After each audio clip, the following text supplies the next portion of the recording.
Hey, it's Jerry. We're on lesson 100. My part is essential to God's plan for salvation. Just as God's Son completes his Father, so your part in it completes your Father's plan. Salvation must reverse the mad belief in separate thoughts and separate bodies, which lead separate lives and go their separate ways.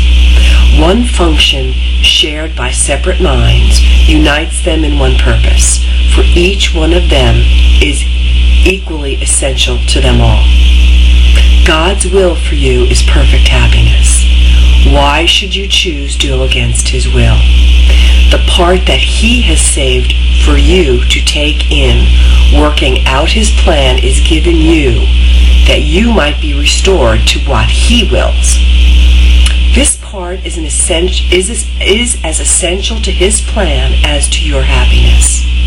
Your joy must be complete to his plan, be understood by those to whom he sends you. They will see their function in your shining face and hear God calling to them in your happy laugh. You are indeed essential to God's plan. Without your joy, his joy is incomplete. Without your smile, the world cannot be saved. While you are sad, the light that God himself appointed as the means to save the world is dim and lusterless.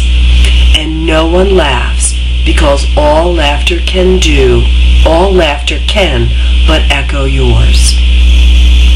You are indeed essential to God's plan. Just as your light increases every light that shines in heaven, so your joy on earth calls to all minds to let their sorrows go and take their place besides you in God's plan. God's messengers are joyous, and their joy heals sorrow and despair. They are the proof that God wills perfect happiness for all who will accept their Father's gifts as theirs. We will not let ourselves be sad today, for if we do, we fail to take the part that is essential to God's plan, as well as to our vision. Sadness is a sign that you would play another part instead of what has been assigned to you by God.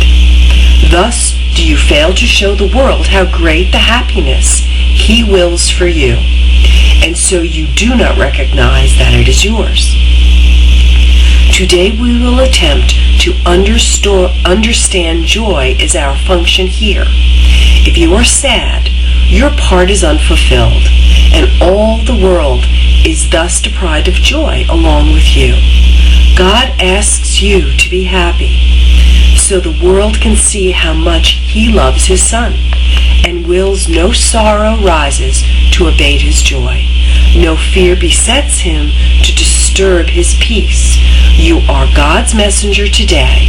You bring his happiness to all you look upon. His peace to everyone who looks on you and sees his message in your happy face. We will prepare ourselves for today in our 5-minute practice periods by feeling happiness arise in us according to our Father's will and ours. Begin the exercises with the thought today's idea contains. Then realize your part is to be happy.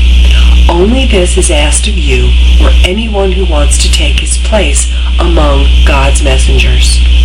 Think what this means. You have indeed been wrong in your belief that sacrifice is asked. But you receive according to God's plan and never lose or sacrifice or die. Now let us try to find that joy that proves to us and all the world God's will for us.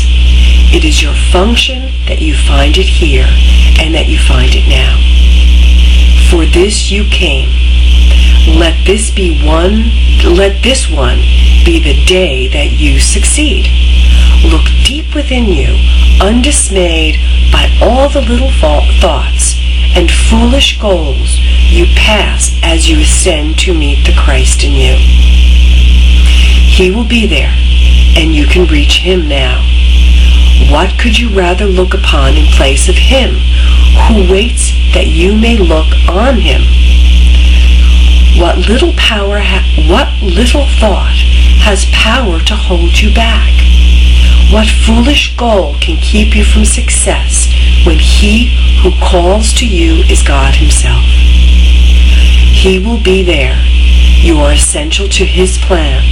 You are his messenger today, and you must find what he would have you give. Do not forget the idea for today between your hourly practice periods. It is yourself who calls to you today, and it is him you answer. Every time you tell yourself you are essential to God's plan for the salvation of the world. Have a wonderful day. Again, I thank you so much for being and supporting me with this. I hope this is, you're finding it as helpful as I. Have a blessed day. Be well and take care. I'll see